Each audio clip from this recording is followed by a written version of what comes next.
আল্লাহ রাসূল একদিন হযরত আব্দুর রহমান ইবনে আউফের হাত ধরলেন, ফান্তালাকা বিহি ইলা ইবনিহি ইব্রাহিম। নবীজির একজন সন্তান ছিলেন যার নাম ছিল হযরত ইব্রাহিম। ছোট বয়সে মারা গেছে, একদম ছোট বয়সে মারা গেলেন। ওই ছেলেটা অসুস্থ।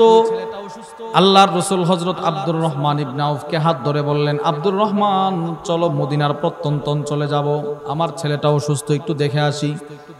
হযরত জাবের বলেন, নবীজি হযরত আব্দুর রহমান ইবনে আউফকে নিয়ে রওনা হলেন, সাথে সাহাবাদের এক জামাতও নবীজির সাথে হাঁটতে লাগলেন। ফাওয়াজাদাহু ইয়াজুদু বিনাফসিহি, আল্লাহর রাসূল গিয়ে দেখেন নবীর ছোট্ট ছেলেটা জোরে জোরে শ্বাস নিতেছেন, আর যেন পৃথিবীতে বাঁচবে না, আর থাকবে না, মরণ চলে আসছে। ফাআখাযাহু নবী সাল্লাল্লাহু আলাইহি ওয়াসাল্লাম ফাওয়াদাহু ফি হিজরি, আল্লাহর রাসূল নিজের সন্তানকে কোলে নিলেন, কোলে। ফাবাকা, নবীজি কাঁদতে শুরু করলেন। নবীজি কাঁদতেছে, সন্তানটা কোলেই জোরে জোরে শ্বাস নিয়ে মারা গেল। হযরত জাবের বলেন, আমি তাকায় দেখি ফাদামাত আইনা রাসূলিল্লাহ, আমি তাকায় দেখি আল্লাহর রাসূলের দুইটা চোখ দিয়ে পানি গড়িয়ে গড়িয়ে জমিনে পড়তেছে। সন্তানের লাশ নবীজির কোলে, নবীজি কাঁদতেছেন। পৃথিবীর মধ্যে সবচাইতে ভারী কাজ হলো সন্তানের লাশ বাবায় বহন করা। এর চাইতে ভারী কাজ আর কিছুই হতে পারে না। এও ছোট সন্তান, আদরের সন্তান, নবীজির কোলে তার লাশ। আল্লাহর রাসূলের চোখ দিয়ে পানি পড়তেছে।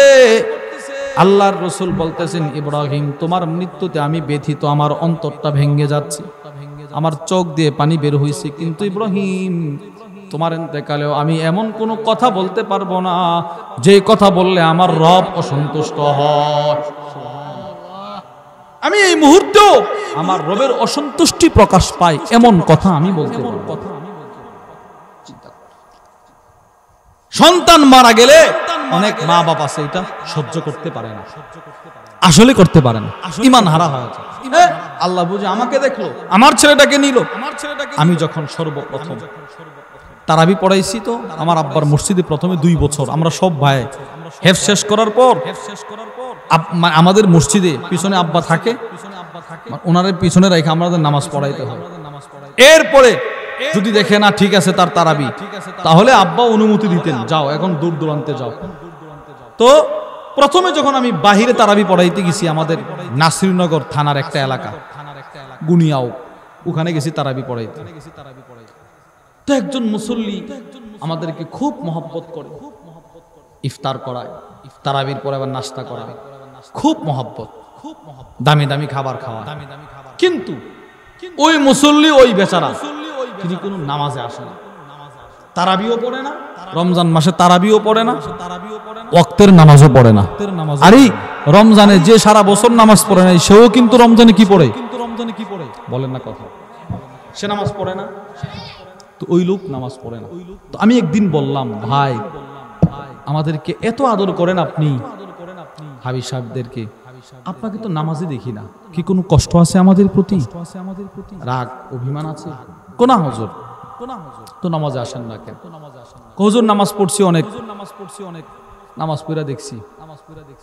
আল্লাহ নামাজ পড়ার পরেও আমার একটা সন্তান নিয়ে গেছে, বুঝছি নামাজে কোনো উপকার হয় না, এই নামাজ টামাজে কোনো উপকার হয় না, ছেড়ে দিছি। বলেন না নাউজুবিল্লাহ, বলেন না নাউজুবিল্লাহ। এই যে দেখেন, সন্তানের মৃত্যুতে অনেক মা বাপ ঈমান হারা হয়ে যায়। এটা যে আল্লাহর পক্ষ থেকে ফায়সালা, মানতেই পারে না। এরকম মানুষ আছে না সমাজে? আলহামদুলিল্লাহ, সোনাসার উত্তরপাড়া নূরে মদিনা মাদ্রাসা কর্তৃক আয়োজিত আজকের ওয়াজ ও দোয়ার মাহফিলের মুহতারাম সদর সভাপতি, উপস্থিত হযরত উলামায়ে কেরাম, দূর দূরান্ত থেকে আগত কালিমায়ে তয়্যিবার সোনালী সুতায় গ্রথিত ধর্মপান মুসলমান ভাইরা, পর্দার আড়ালের মা বোনেরা, আল্লাহ রব্বুল আলামিনের দরবারে অসংখ্য অগণিত শুকর যে আল্লাহ আমাদেরকে অত্যন্ত ভালোবেসে কোরআন হাদিসের মজমায় আসার বসার তৌফিক দান করেছেন। এজন্য আমরা সকলেই দিল থেকে শুকরগুজার হয়ে পড়ি আলহামদুলিল্লাহ। আপনাদের সামনে কোরআনুল কারীমের সূরাতুল আহজাবের একখানা আয়াতে কারীমার অংশ বিশেষ আল্লাহ রাব্বুল আলামিনের দরবারে আল্লাহর দয়ায় আমারও তিলাওয়াত করার সৌভাগ্য হয়েছে, আপনাদেরও শ্রবণ করার সৌভাগ্য হয়েছে। এই আয়াতে কারীমার অংশকে সামনে রেখে কোরআন হাদিসের আলোকে গুরুত্বপূর্ণ একটি বিষয়ে কিছু কথা বলার আশা রাখি। ওমা তৌফিকি ইল্লা বিল্লাহ। আল্লাহ তাআলা বলনে ওয়ালা শ্রবণ করনে ওয়ালা উভয়কে আমল ইখলাসের সাথে বলার শ্রবণ করার তৌফিক দান করেন, আমিন। প্রিয় ভাইয়েরা আমার, আমাদের জিন্দেগিতে চলার পথে সুখ দুঃখ দুটোটাই আমাদের জিন্দেগির এক সাথী। পৃথিবীতে এমন কোনো মানুষ নাই যার জিন্দেগিতে শুধু সুখ, দুঃখ বলতে কিছু নাই। আবার পৃথিবীতে এমন কোনো মানুষ নাই যার জিন্দেগিতে শুধু দুঃখ, সুখ বলতে কিছু নাই। সুখ দুঃখ মিলিয়েই মানুষের জীবন। কি বলেন? সুখ দুঃখ মিলিয়েই মানুষের জীবন। এই সুখ আর এই দুঃখ দুটোটাকেই আল্লাহর পক্ষ থেকে ফায়সালা হিসাবে মেনে নেওয়া, এটা একজন মুমিনের কর্তব্য। আল্লাহ রাব্বুল আলামিন আল্লাহর ফায়সালায় সন্তুষ্ট থাকার গুরুত্ব কোরআনে বর্ণনা করেছেন। রাসূলুল্লাহ সাল্লাল্লাহু আলাইহি ওয়াসাল্লাম উম্মতকে নবীজির ফায়সালায়, আল্লাহর ফায়সালায় সন্তুষ্ট থাকার গুরুত্ব হাদিসেও তুলে ধরেছেন। কোরআনুল কারীমে আল্লাহ রাব্বুল আলামিন যে কয়টা আয়াতে আল্লাহর ফায়সালায় সন্তুষ্ট থাকার গুরুত্ব তুলে ধরেছেন, ওই আয়াতগুলোর ভিতরে একটি হলো আল্লাহ বলেন বিসমিল্লাহির রহমানির রহিম ওয়ামা কানা লিমুমিনিন ওয়ালা মুমিনাতিন ইযা কাদাল্লাহু ওয়া রাসূলুহু আমরা। আল্লাহ রাব্বুল আলামিন বলেন, কোন মুমিন পুরুষ আর মুমিন নারীর জন্য উচিত নয় আল্লাহর রাসূল যে বিষয়ে ফয়সালা করলেন ওই বিষয়ে স্বাধীনতা অবলম্বন করা। এদের কোনো স্বাধীনতা থাকা এটা কোনো মুমিনের জন্যও উচিত নয়, পুরুষের জন্যও নয়, মহিলার জন্যও নয়। আল্লাহর রাসূলের পক্ষ থেকে যে ফয়সালা হয়ে গেছে ওই ফয়সালাই মেনে নেওয়া, এটাই একজন পূর্ণাঙ্গ মুমিনের সিফত। কেউ যদি আল্লাহর পক্ষ থেকে ফায়সালায় সন্তুষ্ট থাকে, আল্লাহ কোরআনে বলেন ওই লোকটাকে জান্নাতের সুসংবাদ দিয়ে দাও। বলেন না সুবহানাল্লাহ, জান্নাতের সুসংবাদ দিয়ে দাও। কোরআনুল কারীম আল্লাহ বলেন বিসমিল্লাহির রহমানির রহিম ওয়াবাশশিরিল মুখবিতিন। যারা মুখবিতিন এদেরকে জান্নাতের সুসংবাদ দেন হে নবী। প্রশ্ন হলো মুখবিতিন কারা? এই প্রশ্নের জবাবে তাফসীরের কিতাবের মধ্যে এসেছেন আল মুতমাইন্নিন আর রাদিনা বিকদাইল্লাহ, যারা সন্তুষ্ট চিত্রে আনন্দের সাথে আল্লাহর ফয়সালা মেনে নেয়। হে রাসূল, আপনি ওই সমস্ত মানুষদেরকে জান্নাতের ফয়সালা করে দেন, জান্নাতের সুসংবাদ দিয়ে দেন। আল্লাহর ফয়সালায় সন্তুষ্ট থাকা, আল্লাহর ফয়সালায় সন্তুষ্ট থাকা কাকে বলে? ইস্তিকবালুল আহকাম বিল ফারহি। আল্লাহর যত বিধান, রাসূলের যত বিধান সবগুলোকে মনে প্রাণে মেনে নেয়া, সবগুলোকে মনে প্রাণে মেনে নেয়া। অনেক স্বপ্ন ছিল বৃষ্টিটা না হোক, আরো সুন্দর করে মাহফিলটা করা, কিন্তু আল্লাহর ফয়সালা বৃষ্টি হবে, এটাকেই মেনে নেওয়া। বলেন আলহামদুলিল্লাহ, বলেন এটাকেই মেনে নেওয়া। এটাই মুমিনের সিফত, এটাই একজন সত্যিকারের মুমিনের বৈশিষ্ট্য। দুইটা আয়াত থেকে আমরা বুঝলাম আল্লাহর ফয়সালায় সন্তুষ্ট থাকার গুরুত্ব কোরআনে আছে না নাই? এবার আসেন হাদিসে।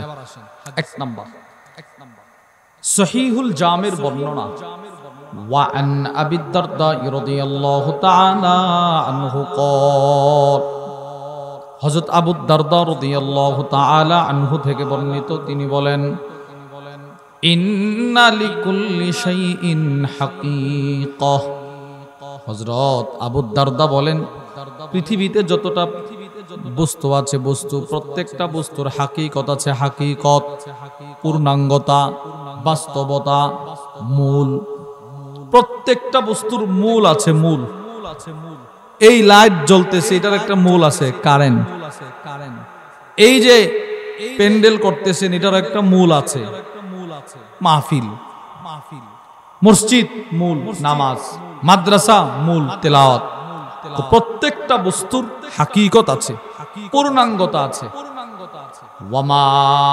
বালাগা আব্দুন হাকিকাতাল ঈমান কোন মুমিন কোন বান্দা ঈমানের পূর্ণাঙ্গতায় ততক্ষণ পর্যন্ত পৌঁছতে পারবে না হাত্তা ইয়ালামা আন্নামা আসাবাহু লাম ইয়াকুন লিয়ুখতিআহু ওয়ামা আখতাআহু লাম ইয়াকুন লিয়ুসিবাহু যতক্ষণ পর্যন্ত না ওই মুমিন ওই বান্দা এই বিশ্বাস না করবে আমার জিন্দেগিতে যত কষ্ট এসেছে সবগুলো আল্লাহর পক্ষ থেকে ফয়সালা ছিল বিদায় আসছে কন্যা সুবহানাল্লাহ আমাদের জিন্দেগিতে যত কষ্ট হয় সামনে আসে এগুলো আল্লাহর পক্ষ থেকে ফয়সালা ছিল বিদায় আসছে এটা মেনে নিতে হবে বলেন এটা কি করতে হবে এটা মেনে নিতে হবে দুই যায় যেই সমস্ত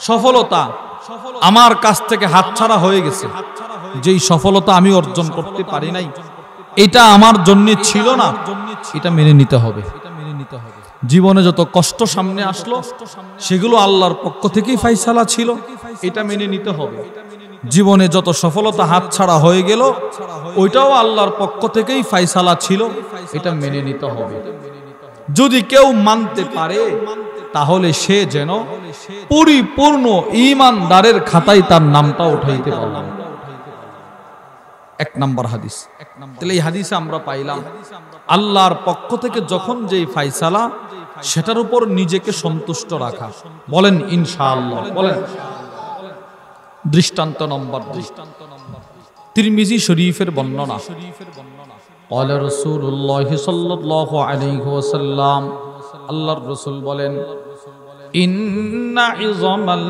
জাযাই মা'a ইযামিল বালা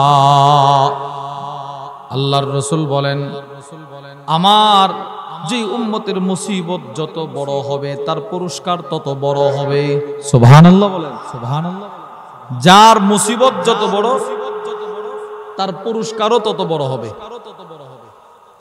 ওয়া ইন্নাল্লাহা আযজা ওয়া জাল্লা ইযা আহাব্বা কওমা এবার আল্লাহর রাসূল বলেন আল্লাহ তাআলা যখন কোন সম্প্রদায়কে ভালোবাসেন কোন মানুষকে ভালোবাসেন কোন পাড়ার মানুষকে ভালোবাসেন কোন সম্প্রদায়কে ভালোবাসেন ইবতালাহুম আল্লাহ ওই মানুষগুলোকে পরীক্ষা করেন পরীক্ষা মুসিবত দেয় পরীক্ষা করেন এরপরে আল্লাহর রাসূল বলেন ফামান রাদিয়ালাহু ফালাহুর রিদা আল্লাহর পক্ষ থেকে মুসিবতে ওই বান্দা ওই সম্প্রদায়ের মানুষগুলো যদি সন্তুষ্ট থাকে তো রাসূল বলেন হাসরের ময়দানেও আল্লাহ ওই বান্দার প্রতি থাকবেন সন্তুষ্ট দুনিয়াতে আল্লাহর পক্ষ থেকে যত মুসিবত আসবে বান্দার উপর বান্দা যদি সন্তুষ্ট থাকতে পারে তো হাসরের ময়দানে আল্লাহ ও বান্দার প্রতি থাকবে সন্তুষ্ট এটার একটা ব্যাখ্যা কেমন যেন করেছেন হযরত হাসান বসরি রাহিমাহুল্লাহ হযরত হাসান বসরি রাহিমাহুল্লাহ বলেন মান রাদিয়া মিনাল্লাহি বিররিজকিল ইয়াসির রাদিয়াল্লাহু মিনহু বিল আমালিল কলিল কেউ যদি দুনিয়াতে আল্লাহর দেওয়া অল্প রিজিকে হই সন্তুষ্ট কি রিজিক বলেন বলেন না অল্প রিজিকে হই সন্তুষ্ট সারা বছর সারাটি মাস গরুর গোশত খাইতে পারে না 30 দিনের মধ্যে একদিনও গরুর গোশত ভাগ্যে জোটে না ওহেন চালায় রিক্সা চালায়, সাধারণ মানুষ, কৃষক মানুষ, দিন মজুর, এই কষ্ট করে সংসারটা চালাইতেছে। আর ফজর, জোহর, আসর, মাগরিব, এশা ফরজ নামাজগুলো পড়ে, আল্লাহর কাছে দোয়া করে, আল্লাহ আমারও তুমি টাকা পয়সাও দেও নাই, বেশি নফল ইবাদত করতে পারি না, আবার রিক্সা চালাতে হবে, আল্লাহ এই ফরজটা পড়লাম, সুন্নতটা পড়লাম, চলে যাই। তো হাসান বসরি রাহিমাহুল্লাহ বলেন, রাদিয়াল্লাহু মিনহু বিল আমালিল কলিল, তুমি দুনিয়াতে ছিলা আল্লাহর দেওয়া অল্প রিজিকে সন্তুষ্ট, এবার রব তোমার করা অল্প আমলে আখিরাতে হবে সন্তুষ্ট। কত সুন্দর কথা, কত সুন্দর কথা। আমি তোমাকে দুনিয়া দিয়ে দিয়েছিলাম অল্প রিজিক দিছিলাম অল্প, মাসে তোমার ইনকাম ছিল 10,000 টাকা, 5,000 টাকা, 6,000 টাকা, এরপরেও তুমি আমার দেওয়া ফায়সালায় সন্তুষ্ট ছিলা। যাও বান্দা যাও, আমি আখিরাতেও তোমার অল্প আমলে থাকবো সন্তুষ্ট। সুবহানাল্লাহ। তোমার এত তাহাজ্জুদের দরকার নাই, তোমার এত নফলের দরকার নাই, তুমি শুধু আমার ফরজটা আমাকে দিয়ে দাও, নবীজির সুন্নতটা রাসূলকে দিয়ে দাও, এইগুলার বিনিময়ে আমি তোমাকে বড় জান্নাতের মালিক বানায় দিব। কত সুন্দর। মান রাদিয়া মিনাল্লাহি বিরিজকিল ইয়াসির, কেউ যদি দুনিয়াতে আল্লাহর দেওয়া অল্প রিজিকে থাকে সন্তুষ্ট, রাদিয়াল্লাহু মিনহু বিল আমালিল কলিল, আল্লাহ তার অল্প আমলে থাকবেন সন্তুষ্ট।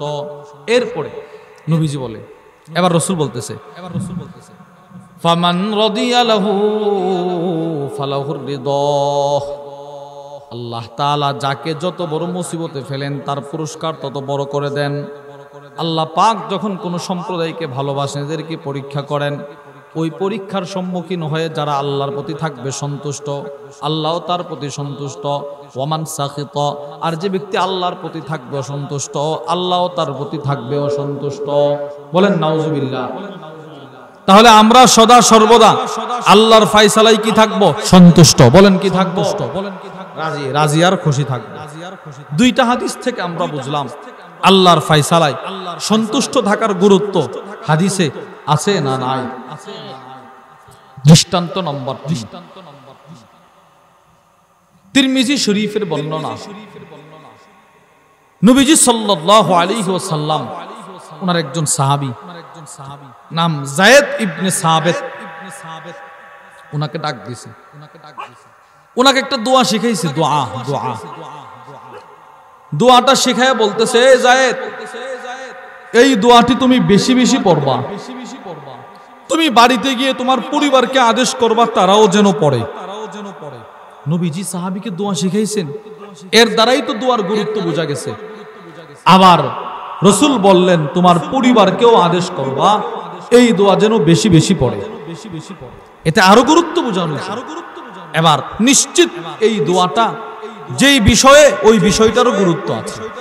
তিরমিজি শরীফের বর্ণনা, ওয়া আন যায়েদ ইবনে সাবিত রাদিয়াল্লাহু তাআলা আনহু قال, হযরত যায়েদ ইবনে সাবিত বলেন, আন্নান নবী সাল্লাল্লাহু আলাইহি ওয়াসাল্লাম আল্লামাহু দুআ। হযরত যায়েদ ইবনে সাবিত বলেন, আল্লাহর রাসূল আমাকে একটা দোয়া শিখাইলেন, যে দোয়াটা শিখানোর পর নবীজি আমাকে আদেশ করলেন, ওয়া আমারহু আইয়াতাআহাদাহু ওয়া ইয়াতাআহাদা বিহি আহলা। আল্লাহর রাসূল বললেন, যায়েদ রে, দোয়াটি আমি তোমাকে বড় মহব্বত করে শিখাইলাম। যায়েদ, এই দোয়াটি তুমি বেশি বেশি পড়বা, তোমার পরিবার পরিজনকে পড়ার জন্য আদেশ করবা। সুবহানাল্লাহ। তুমিও পড়বা, তোমার পরিবার পরিজনকেও বেশি থেকে বেশি পড়ার জন্য আদেশ করবা। যাও। হযরত যায়েদ ইবনে সাবিত বলেন, পৃথিবীর মানুষ সেই দোয়াটাকে একটু জানবা বলে কি সেই দোয়া? নবীজি আমাকে শিখাইলেন, আল্লাহুম্মা ইন্নী আসআলুকার রিদা বা'দাল কদা। আল্লাহ, আমি আপনার কাছে আপনার ফয়সালার উপর সন্তুষ্টিটা চাই। সুবহানাল্লাহ বলেন না। আল্লাহ, আমি আপনার যত ফয়সালা আমার উপরে আছে ওই ফয়সালার উপর সন্তুষ্ট থাকার মতো একটা দিল চাই। একটা দিল আপনার কাছে ভিক্ষা চাই।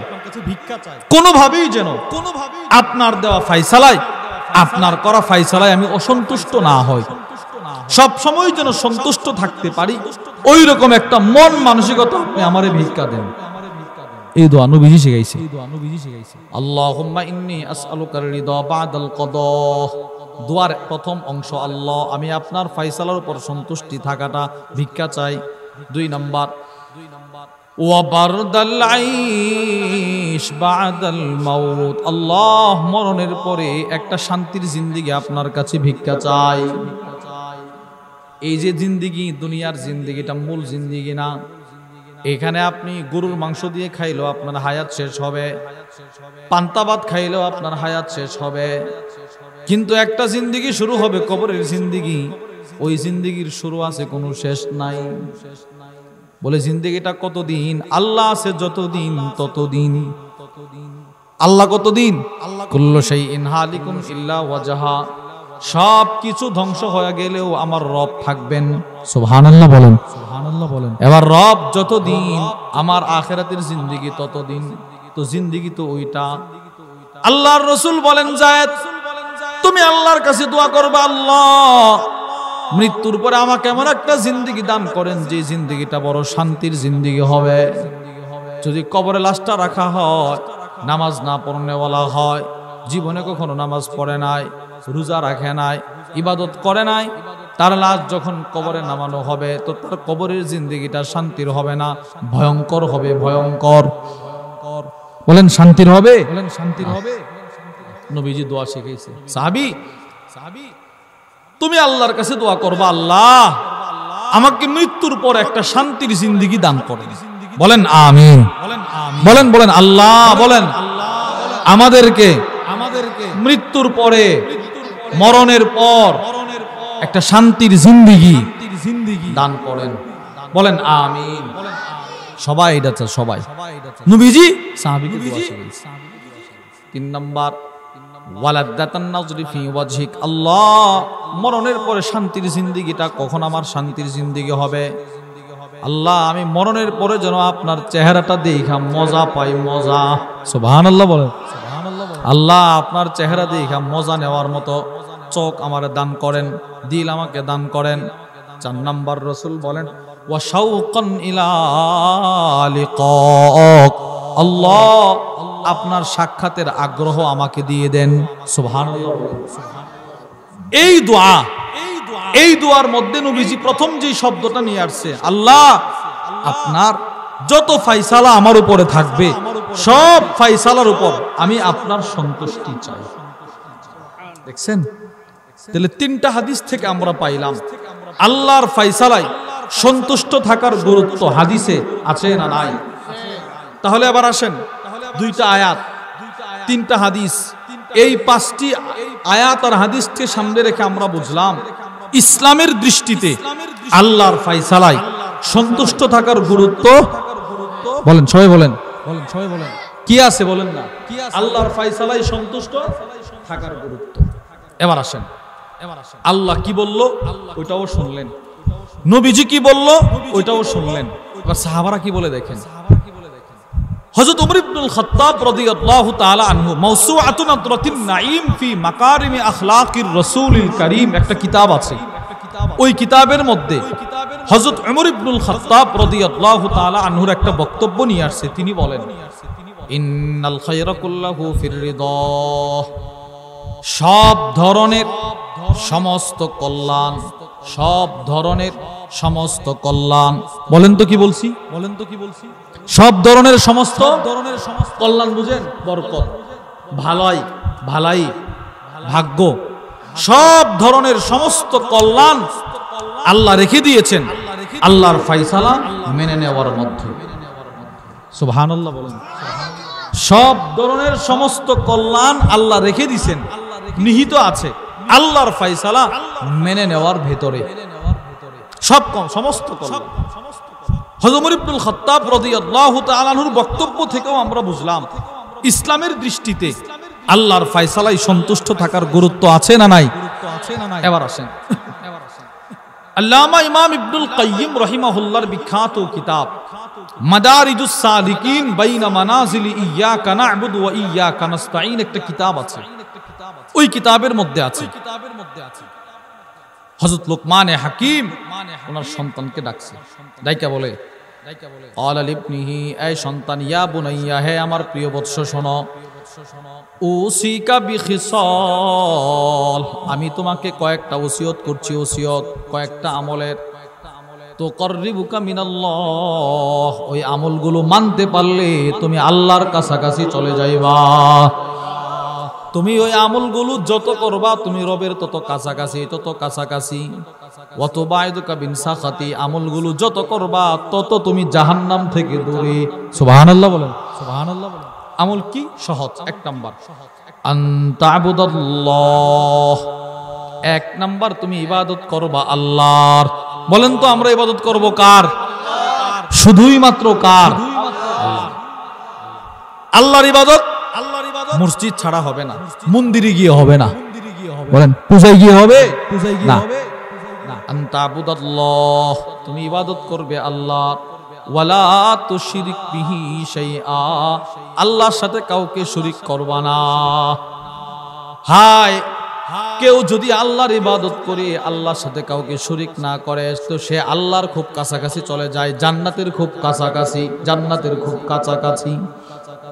এবার বলেন, হিন্দুদের দুর্গা পূজায় গিয়ে আমি যদি বলি আপনাদের পূজা আমাদের রোজা, নাউজুবিল্লাহ, কথাটা কি ঠিক হইল? না না, কখনো না। মুসলমান তো মুসলমান, অন্যান্য বিধর্মী তো এরা তো এরাই, এদের সাথে মুসলমানের কোনো তুলনা হয় না।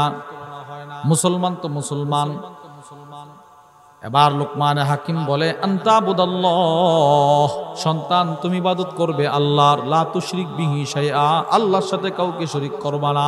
এটা এক নাম্বার আমল। দুই নাম্বার, ওয়া আনতারদা বিকদরিল্লাহি ফিমা আহবাবতা ওয়া কারিহতা, হে আমার প্রিয় সন্তান শোনো, তোমার জিন্দেগিতে চলার পথে কখনো কখনো সুখ আসবে, কখনো দুঃখ আসবে, সবগুলোকেই আল্লাহর ফয়সালা মেনে নিতে হবে। সুবহানাল্লাহ বলো, সুবহানাল্লাহ। সবগুলো আল্লাহর ফয়সালা, এটাকে মেনে নিয়ে সন্তুষ্ট থাকবা। তাহলে দুইটা আমল, এক নাম্বার ইবাদত করব কার? দুই নাম্বার আল্লাহর ফয়সালায় সন্তুষ্ট থাকা। বলেন কি থাকা? কিয়ামত পর্যন্ত আল্লাহর যেই বান্দা বান্দি ইবাদত করবে আল্লাহর, আল্লাহর ফয়সালায় সন্তুষ্ট থাকবে, তারা জান্নাতের খুব কাছাকাছি থাকবে। সুবহানাল্লাহ।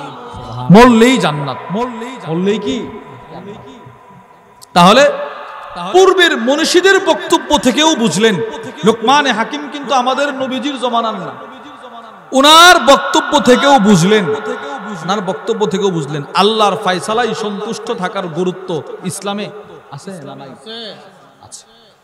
এবার আসেন, একটা কিতাব আছে দাখিরাতুল উকবা ফি শারহিল মুজতাবা, নাসাই শরীফের ব্যাখ্যা গ্রন্থ। ওই কিতাবের মধ্যে নিয়ে আসছে আর রিদা বিল কাদা বাবুল্লাহিল আযম, আল্লাহর ফয়সালায় সন্তুষ্ট থাকা এটা আল্লাহর কাছে পৌঁছার সবচাইতে বড় দরজা। আল্লাহর ফয়সালায় সন্তুষ্ট থাকা আল্লাহর দরবারে পৌঁছার সবচাইতে বড় দরজা। কত বড় কথা, কত বড় কথা। হযরত ওয়াহব ইবনে মুনাব্বিহ বলেন, আল্লামা আবু বকর ইবনে আবিদ দুনিয়া তার বিখ্যাত কিতাব আর রিদা বিল কাদা, ওই কিতাবের মধ্যে নিয়ে আসছে। হযরত ওয়াহব ইবনে মুনাব্বিহ বলেন, ওয়াজাদতু ফি জাবুরি দাউদ, আমি পয়গম্বর দাউদের কিতাবের মধ্যে পাইলাম, আল্লাহ তাআলা বললেন, ইয়া দাউদ হাল তাদরি মান আসরাউন নাস মাররান আলাস সিরাত। আল্লাহ তাআলা পয়গম্বর দাউদকে বললেন, দাউদ তুমি কি জানো হাসরের ময়দানে সবচেয়ে দ্রুত ফুলসেরাত কারা কারা পারি হবে, পারি দিবি? ফুলসেরাত যে পুল আছে, পুল বড় কঠিন ভয়াবহ, ওই পুল কে কত দ্রুত পার হবে তুমি কি জানো? কোনটা? এবার আল্লাহ তাআলা বলে, দাউদ শোনো, আল্লাযীনা ইয়ারদুনা বিহুকমি, যারা দুনিয়াতে আমার ফয়সালায় সন্তুষ্ট ছিল তারা খুব দ্রুত ফুলসেরাত পারি দিয়ে চলে যাবে জান্নাতে। সুবহানাল্লাহ। তাহলে আমরা কোরআন থেকেও বুঝলাম ইসলামের দৃষ্টিতে আল্লাহর ফয়সালায় সন্তুষ্ট থাকার গুরুত্ব আছে, হাদিস থেকেও বুঝলাম গুরুত্ব আছে, হযরত ওমর ইবনুল খাত্তাব রাদিয়াল্লাহু তাআলা আনহুর বক্তব্য থেকেও বুঝলাম গুরুত্ব আছে, পূর্বের মনীষীদের বক্তব্য থেকেও বুঝলাম গুরুত্ব আছে। আসলেই এই বিষয়টার গুরুত্ব আছে, বলেন আছে না নাই? আছে। যত নবী আল্লাহ দুনিয়ায় পাঠিয়েছেন সমস্ত নবীগণ আল্লাহর ফয়সালায় সন্তুষ্ট ছিলেন। সুবহানাল্লাহ বলেন না। হযরত ইউনূস আলাইহিস সালাতু ওয়াস সালাম মাছের পেটে গেছেন, আল্লাহর ফয়সালায় সন্তুষ্ট। হযরত ইউসুফ আলাইহিস সালাতু ওয়াস সালাম শিশুকালে মা বাপ ছাড়ছেন, ভাইরা দূর বহুদূর পাঠায়া দিছে, আল্লাহর ফয়সালায় সন্তুষ্ট। বিনা অপরাধে আল্লাহর ফয়সালায় সন্তুষ্ট। সমস্ত নবীগণ আল্লাহর ফয়সালায় সন্তুষ্ট ছিলেন। শুধু আপনাদেরকে বুঝানোর জন্য একটা দৃষ্টান্ত দিচ্ছি। একজন নবী, তিনি আল্লাহর ফয়সালায় সন্তুষ্ট। ওনার বিবি স্ত্রী, তিনিও আল্লাহর ফয়সালায় সন্তুষ্ট। ওই নবীর ছেলে, তিনিও আল্লাহর ফয়সালায় সন্তুষ্ট। সুবহানাল্লাহ সকলে বলেন। মানে পুরা ফ্যামিলি সবাই আল্লাহর ফয়সালায় সন্তুষ্ট। তিনজনের কথা বলছি, নবী, নবীর স্ত্রী, নবীর ছেলে। মা, বাপ, সন্তান, স্বামী, স্ত্রী, সন্তান, তিনজন আল্লাহর ফয়সালায় সন্তুষ্ট। তিনি কে? তিনি হলেন হযরত ইব্রাহিম আলাইহিস সালাতু ওয়াস সালাম। আপনারা সকলেই জানেন ইব্রাহিম আলাইহিস সালাতু ওয়াস সালামকে আগুনে ফেলা হয়েছিল, শুনেন নাই? আচ্ছা, কোরআনে কারীম আল্লাহ বলেন, ক্বালু হাররিকুহু ওয়ানসুরু আলিহাতাকুম ইন কুনতুম ফাইলিন।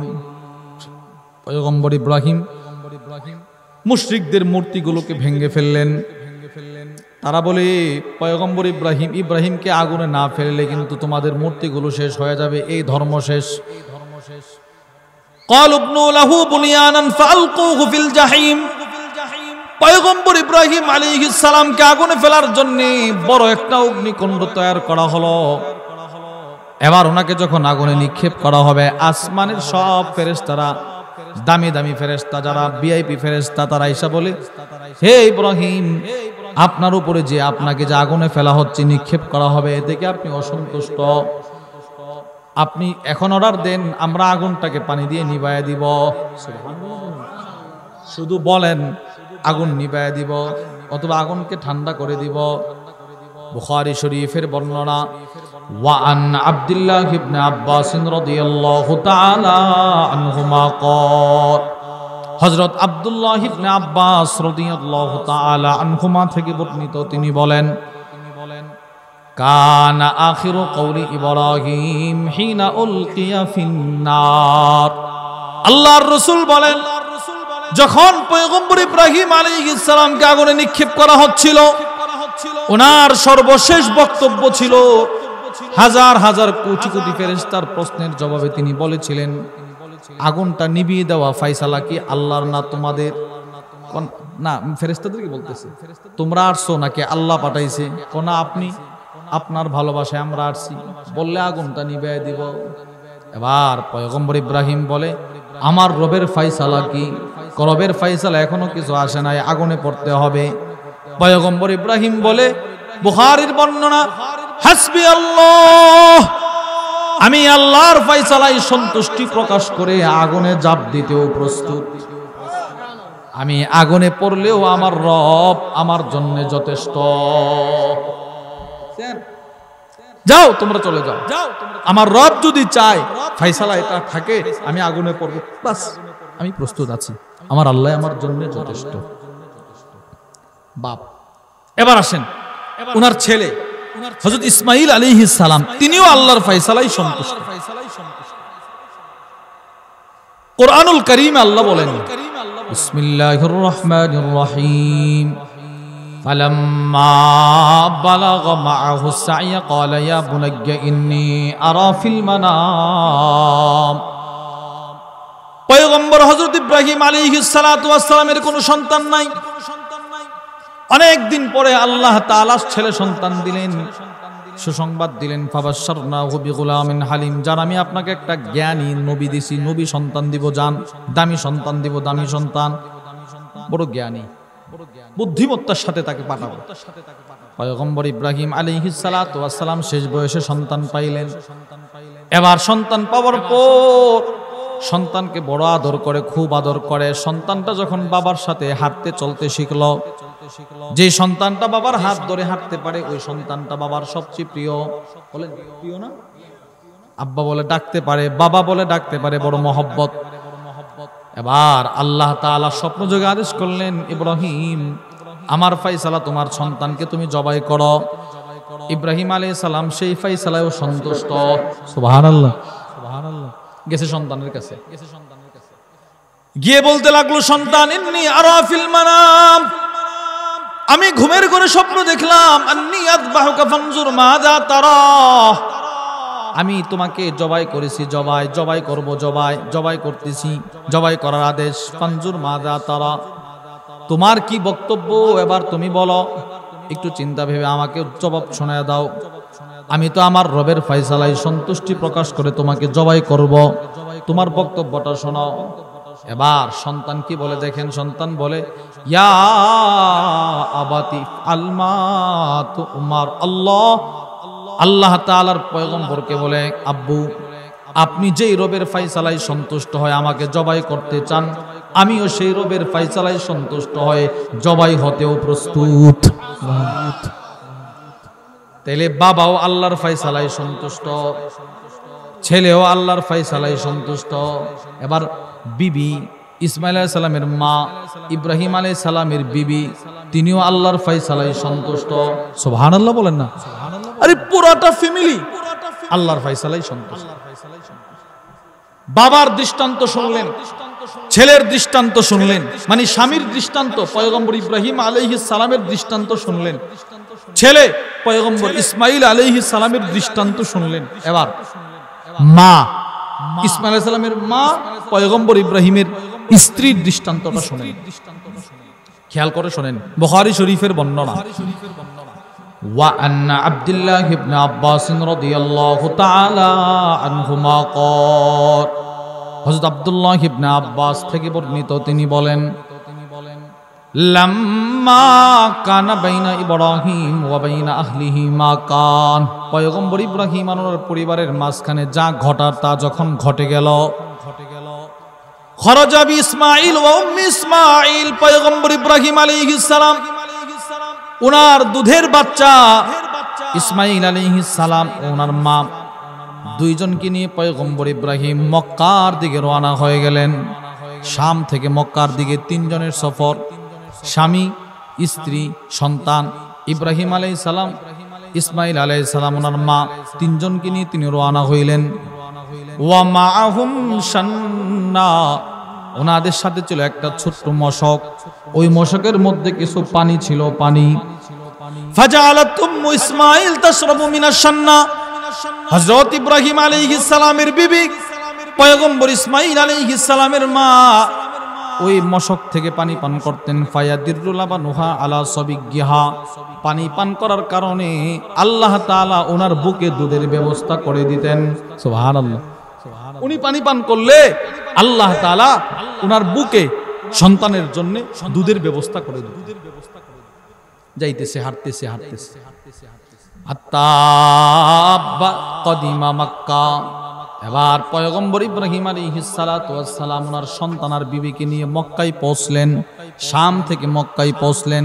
ফাওয়াদাহা তাহতা দাওহা, দাওহা বলা হয়, মুআজামুল গনির মধ্যে এসেছে আশ-শাজারাতুল আযীমা, বড় গাছ, যাতুল ফুরু, যেই গাছের শাখা প্রশাখা অনেক বেশি। সহজে বুঝেন, আমাদের দেশে বট গাছ দেখছেন না, বট গাছ কি ছোট থাকে না বড় থাকে? তার ডালপালাগুলো কিন্তু অনেক জায়গা ধরে থাকে। ওই রকম আর কি, বড় একটা গাছের নিচে পয়গম্বর ইব্রাহিম আলাইহিস সালাতু ওয়াস সালাম ওনার ছেলে আর ওনার বিবিকে রেখে দিয়েছে, তোমরা এখানে থাকো। এই হাদিসের ব্যাখ্যায় আছে, লাম ইয়াকুন হুনাকা বাইতুন ওয়ালা বিনাউন ওয়ালা মা, যখন রেখে আসছিল তখন আশেপাশে মক্কায় কোনো বাড়িঘর ছিল না, কোনো পানির ব্যবস্থাও নাই, কিচ্ছু নাই। বলেন তো, এই জঙ্গল এর মাঝখানে একজন বিবি তার দুধের বাচ্চা নিয়ে কেমনে থাকবে?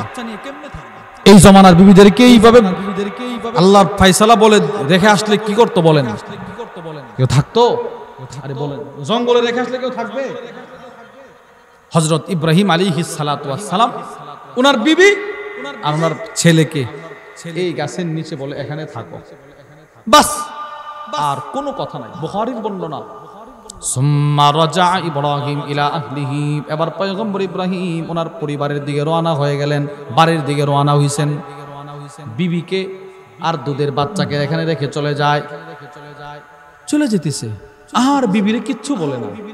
ফাত্তাবাতহু উম্মু ইসমাঈল হাত্তা লাম্মা বালাগু কাদা। পয়গম্বর ইব্রাহিম হাঁটতেছে, ওনার স্ত্রী পয়গম্বর ইসমাঈল আলাইহিস সালামের মা দুধের বাচ্চাটাকে বুকে নিয়ে হাঁটতেছেন, কোলে নিয়ে হাঁটতেছেন। হাঁটতে হাঁটতে দুজন মক্কার একটা উঁচু জায়গায় পৌঁছলেন। স্বামী অনেকটা আগে, খানিকটা আগে, স্ত্রী অনেকটা পিছনে। এখন কি বলে দেখে, নাদাতহু মিন ওয়ারাই। এবার পয়গম্বর ইব্রাহিম আলাইহিস সালামের বিবি পিছন থেকে ডাক দিল, ইয়া ইব্রাহিম, হে আমার স্বামী ইব্রাহিম, ইলা মান তাতরুকুনা, এই গভীর জঙ্গলে মানুষের বসবাস নাই, এই জঙ্গলে আপনি কার আদেশে কার কাছে রেখে যাচ্ছেন? এবার পয়গম্বর ইব্রাহিম শাহাদাত আঙ্গুলটা আকাশের দিকে উঠায় বলে, ইলাল্লাহ, আল্লাহর আদেশে, আল্লাহর ফয়সালায় তোমাদেরকে রেখে যাচ্ছি। সুবহানাল্লাহ। কার ফয়সালা? বল, সবাই বলেন কার, জোরে বলেন কার ফয়সালা? আল্লাহর ফয়সালায় রেখে যাচ্ছে। তাই আচ্ছা, আমাদের জমানার বিবি হইলে কি করতো, কি বলতো? এবার পয়গম্বর ইব্রাহিম আলাইহিস সালামের বিবি কি বলে জানেন?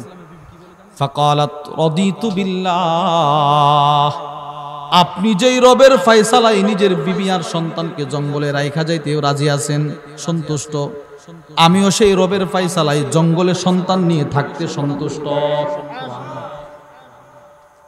তাহলে বাবার দৃষ্টান্ত শুনলেন, আল্লাহর ফয়সালায় সন্তুষ্ট, আগুনে পড়তে গিয়েও সন্তুষ্ট। ছেলের দৃষ্টান্ত জবাই হতেও সন্তুষ্ট। বিবির দৃষ্টান্ত জঙ্গলে সন্তান নিয়ে থাকতেও আল্লাহর ফয়সালায় সন্তুষ্ট।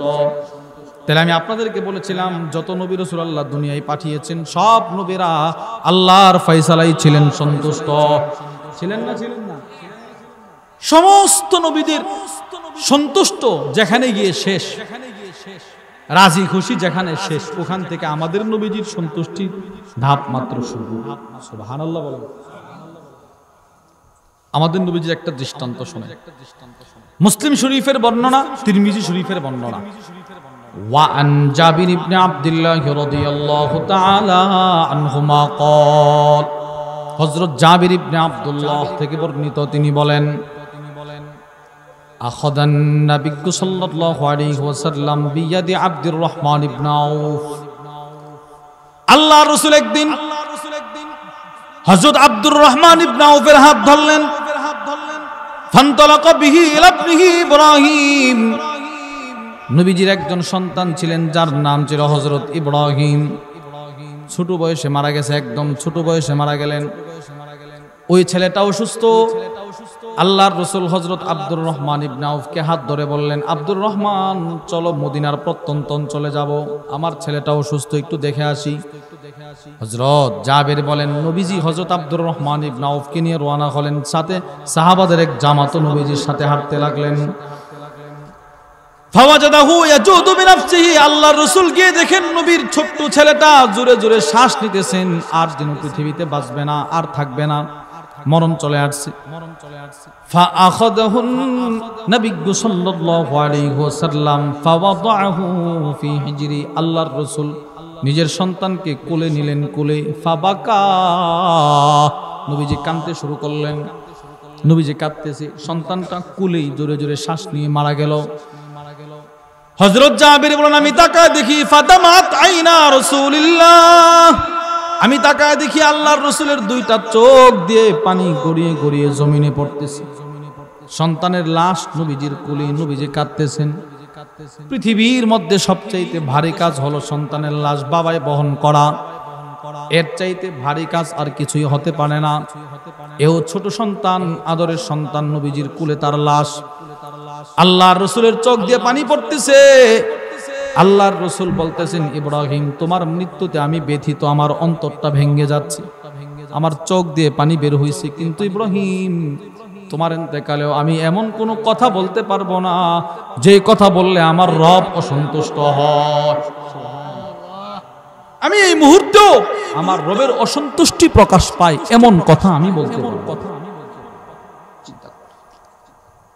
সন্তান মারা গেলে অনেক মা বাপ আছে এটা সহ্য করতে পারে না, আসলে করতে পারে না, ঈমান হারা হয়ে যায়। আল্লাহ বুঝে আমাকে দেখলো, আমার ছেলেটাকে নিল। আমি যখন সর্বপ্রথম তারাবি পড়াইছি, তো আমার আব্বার মসজিদে প্রথমে 2 বছর আমরা সব ভাই হেফ শেষ করার পর আমাদের মসজিদে পিছনে আব্বা থাকে, ওনাদের পিছনে রেখে আমাদের নামাজ পড়াইতে হয়। এরপরে যদি দেখে না ঠিক আছে তার তারাবি, তাহলে আব্বা অনুমতি দিতেন, যাও এখন দূর দূরান্তে যাও। তো প্রথমে যখন আমি বাহিরে তারাবি পড়াইতে গেছি, আমাদের নাসিরনগর থানার একটা এলাকা গুনিয়াও, ওখানে গেছি তারাবি পড়াইতে। তো একজন মুসল্লি আমাদেরকে খুব মহব্বত করে, ইফতার করায়, তারাবির পরে আবার নাস্তা করায়, খুব মহব্বত, দামি দামি খাবার খাওয়ায়। কিন্তু ওই মুসল্লি, ওই বেচারা, তিনি কোনো নামাজে আসে না, তারাবিও পড়ে না, রমজান মাসে তারাবিও পড়ে না, ওয়াক্তের নামাজও পড়ে না। আরে রমজানে যে সারা বছর নামাজ পড়ে নাই, সেও কিন্তু রমজানে কি পড়ে? বলেন না কথা, সে নামাজ পড়ে না। তো ওই লোক নামাজ পড়ে না। তো আমি একদিন বললাম, ভাই আমাদেরকে এত আদর করেন আপনি, হাবিব সাহেবদেরকে, আপনাকে তো নামাজে দেখি না, কি কোনো কষ্ট আছে আমাদের প্রতি? রাগ অভিমান আছে? কোনা হুজুর, তো নামাজে আসেন না কেন? হুজুর নামাজ পড়ছি অনেক, নামাজ পড়া দেখছি। আল্লাহ নামাজ পড়ার পরেও আমার একটা সন্তান নিয়ে গেছে, বুঝছি নামাজে কোনো উপকার হয় না, এই নামাজ টামাজে কোনো উপকার হয় না, ছেড়ে দিছি।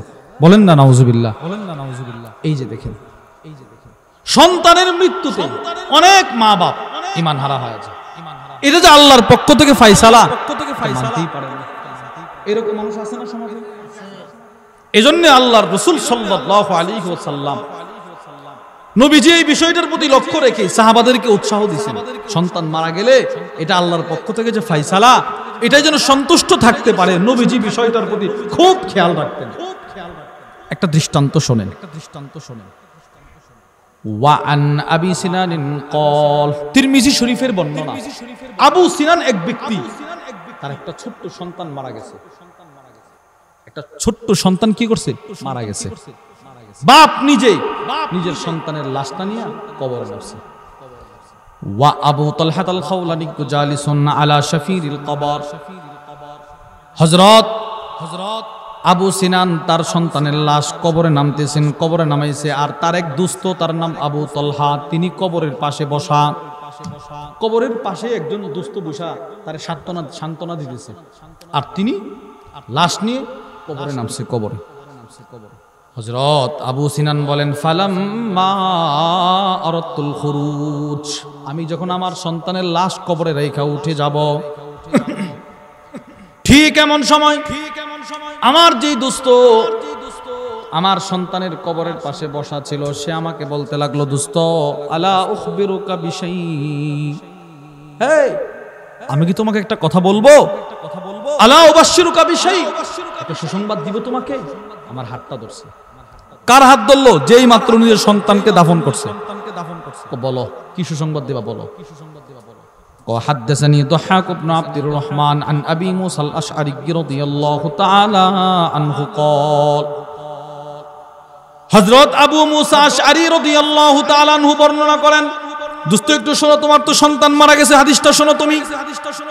আল্লাহর রাসূল বলেন, ইদা মাতা ওয়ালাদুল আব, যখন আমার কোন বান্দার কোন ছোট সন্তান মারা যায়, আমার কোন বান্দার যখন কোন সন্তান মারা যায়, ক্বালাল্লাহু লিমালাইকাতিহি, আল্লাহ পাক ফেরেশতাদেরকে প্রশ্ন করেন। ফেরেশতাদেরকে আল্লাহ প্রশ্ন করে, কি প্রশ্ন করে জানেন? হাল কাবাতুম ওয়ালাদা আবদি, এই তোরা কি আমার বান্দার প্রিয় কলিজার টুকরা সন্তানের জান কবজ করেই ফেলেছস? আল্লাহ ফেরেশতাদেরকে বলে, এই তোমরা কি আমার ওই বান্দার সন্তানকে নিয়ে এসেছো, এর জান কবজ করেছো? ফায়াকুলুনা নাআম, ফেরেশতারা বলে, জি আল্লাহ, জান তো কবজ করে ফেলছি।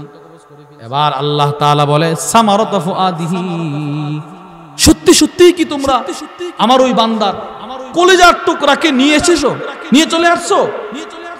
জি আল্লাহ, আমরা সত্যি সত্যি আপনার ওই প্রিয় বান্দার কলিজার টুকরার সন্তানের জান নিয়ে চলে এসেছি। এবার আল্লাহ তাআলা বলে মাযা ক্বালা আবদি, আমার ওই বান্দার সন্তানের জান কবজ করার সময় আমার বান্দা কি বলছে, আমার ফয়সালায় কি সন্তুষ্ট ছিল না অসন্তুষ্ট? এবার কি বলে জানেন? এবার আল্লাহ তাআলা এই প্রশ্ন করার পর ফেরেশতারা বলে, আল্লাহ আপনার ওই বান্দার সন্তানের জান কবজ করার সময় সে আপনার ফয়সালায় সন্তুষ্ট ছিল, সন্তুষ্ট। এবার আল্লাহ তাআলা বলে, ফেরেশতারা শোনো, ইবনু লিআবদি বাইতান ফিল জান্নাহ, আমার ওই বান্দার জন্য যার সন্তানের মৃত্যুতেও সে আমার ফয়সালায় সন্তুষ্ট, ওই বান্দার জন্য তোমরা জান্নাতে একটা সুন্দর ঘর বানায়া দাও, একটা সুন্দর ঘর বানাও, এই ঘরটা তার আমি দিয়ে দিব। নবীজি দেখেন কত সুন্দর হাদিস বলছে, যাদের সন্তান মারা যায় রাসূল বলেন তাদের জন্য আল্লাহ তাআলা জান্নাতে নিজের কুদরতি হাতে ফেরেশতাদের মাধ্যমে একটা ঘর নির্মাণ করে। দৃষ্টান্ত নম্বর 2, ওয়া আন কুররাত ইবনে ইয়াস রাদিয়াল্লাহু তাআলা আনহু ক্বাল, হযরত কুররা ইবনে ইয়াস থেকে বর্ণিত, তিনি বলেন কানা নবিয়্যুল্লাহি সাল্লাল্লাহু আলাইহি ওয়াসাল্লাম ইযা জালাসা ইয়াজলিসু ইলাইহি নাফারুম মিন আসহাবি। এই হাদিসটাও খেয়াল করে শুনেন। আল্লাহর রাসূল যখন মসজিদে নববীতে বসতেন, সাহাবাদের এক জামাত আয়েশা নবীজির সামনে বসে থাকতো। এই আপনারা যেরকম বসছেন নবীজির সামনে, ওই রকম ভাবে সাহাবারা আরো সুন্দর করে বসে থাকতো। একজন ব্যক্তি ওয়াফিহি রাজুলুন লাহু ইবনুন সাগীর, যার ছিল ছোট্ট একটা সন্তান, ছেলে, যার একটা ছেলে সন্তান ছিল। একজন সাহাবী প্রতিদিন ছেলেটাকে পিছনে করে করে আইনা ফায়ুকইদুহু বাইনা ইয়াদাই, আল্লাহর রাসূল সাল্লাল্লাহু আলাইহি ওয়াসাল্লামের সামনে বসায় দিত। সুবহানাল্লাহ। তুমি আল্লাহর রাসূলকে চিনো? আব্বু নবীজিকে চিনো? নবীজিকে চিনো, রাসূলকে চিনাই তো আর কি। ওই সাহাবী নবীজির মজমায় বসতো আর তার সামনে রাখতো তার সন্তানকে নবীজিরে দেখানোর জন্য। হযরত কুররা ইবনে ইয়াস বলেন ফাহালাকা, কয়েকদিন পর ওই সাহাবীর ছোট্ট সন্তানটার ইন্তেকাল হয়ে গেল, সে মারা গেছে। ওই সাহাবী যার ছেলেটাকে নিয়ে আসতো সে মারা গেছে। সে আর নবীজির দরবারে আসে না। ফামতানা আর-রাজুল আন ইয়াহদুরাল হালকা লিযিকরি ইবনিহি, সন্তানের কথা স্মরণ হবে এই ভয়ে লোক এই সাহাবী আর নবীজির দরবারে আসে না। ফাফাকাদাহুন নাবিয়্যু সাল্লাল্লাহু আলাইহি ওয়াসাল্লাম, আল্লাহর রাসূল দেখে এই সাহাবীকে আর পায় না মজলিসে। নবীজি প্রশ্ন করলেন মালিলা আরা ফুলানা, কি হলো? এখানে যে বসতো ওই সাহাবী কোথায়? তারে তো আর দেখি না। ক্বালু ইয়া রাসূলুল্লাহ বুনাইয়ুহু আল্লাযী রাআইতাহু হালাকা, ওগো নবীজি আপনি তার যে ছেলেটাকে দেখতেন, ছোট্ট একটা ছেলে ছিল, সে মারা গেছে। সে কি হয়েছে বলেন? মারা গেছে। বলেন আলহামদুলিল্লাহ, সকলে বলেন আলহামদুলিল্লাহ। আমাদের ব্রাহ্মণবাড়িয়ার গৌরব হযরত মাওলানা মুফতি উবাইদুল্লাহ আল মাদানী হাফিজাহুল্লাহ হুজুর চলে আসছেন ইনশাআল্লাহ। অল্প সময়ের ভিতরে হুজুর চলে আসবেন। আমরা যারা এখনো এদিক সেদিক ঘোরাফেরা করতেছি খুব দ্রুত, যদিও রাস্তার অবস্থা খুবই খারাপ, এটাও আল্লাহর ফায়সালা। এটা কার ফায়সালা? আর আলোচনা চলতেছে তো এটাই, আল্লাহর ফায়সালা কি থাকতে হবে? রাজি খুশি সন্তুষ্ট থাকতে, বলেন আল্লাহর ফায়সালা কি থাকতে হবে? রাসূলুল্লাহ সাল্লাল্লাহু আলাইহি ওয়াসাল্লাম বললেন, তো হুজুর সাল্লাল্লাহু আলাইহি ওয়াসাল্লাম বললেন সে কোথায় রে? হুজুর মারা গেছে। নবীজি তার বাড়িতে গেছে, বলতেছে কি সন্তান? হুজুর মারা গেছে আমার সন্তানটা। তো আমার মজলিসে যাও না কেন?